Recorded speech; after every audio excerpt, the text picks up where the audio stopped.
Sejarah etik Jawa di Suriname lahir sejak masa penjajahan Belanda di Indonesia. Potret sejarah Indonesia yang satu ini patut kita ketahui, apalagi di Suriname masih banyak yang memakai bahasa Jawa. Saat ini etik Jawa di sana mencapai lebih dari 15% dari total penduduk. Suriname sendiri merupakan negara di kawasan Amerika Selatan dengan bahasa Belanda sebagai bahasa nasionalnya.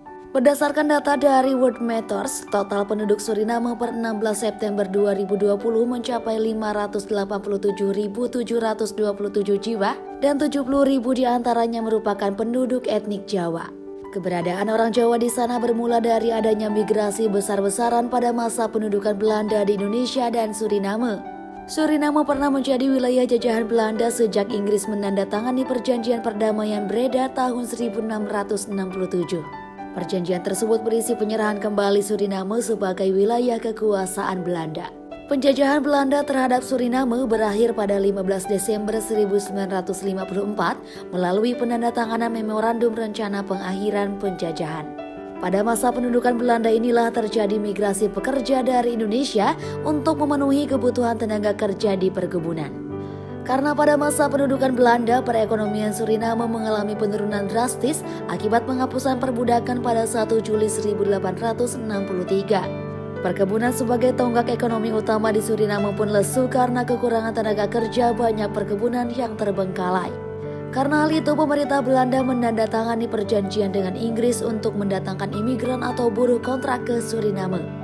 Migrasi pertama dari Indonesia terjadi pada 9 Agustus 1890 di mana mayoritas berasal dari Jawa Tengah. Pada saat itu Jawa Tengah merupakan wilayah dengan penduduk yang padat namun tingkat ekonominya rendah.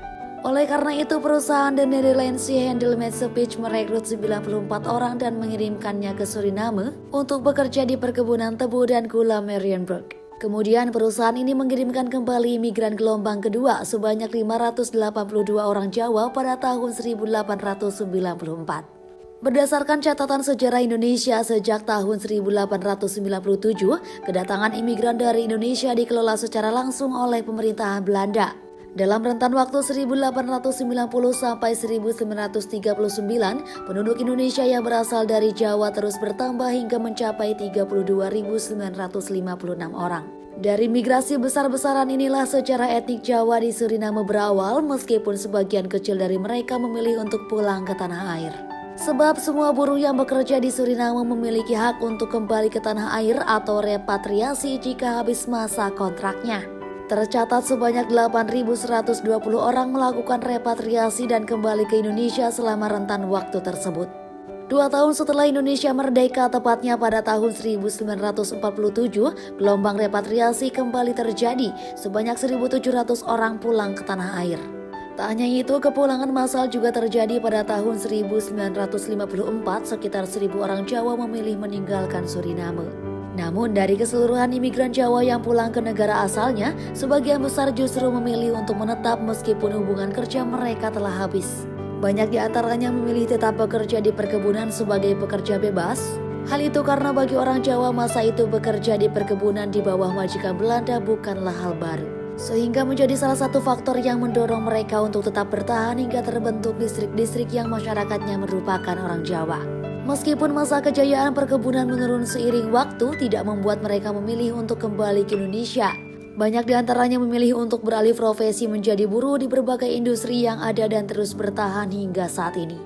Demikian sejarah etik Jawa di Suriname. Sejarah Indonesia yang satu ini sangat penting untuk kita ketahui, apalagi di sana mereka tidak hanya berpartisipasi di bidang industri saja, namun banyak yang menjadi politisi bahkan berhasil menjadi menteri.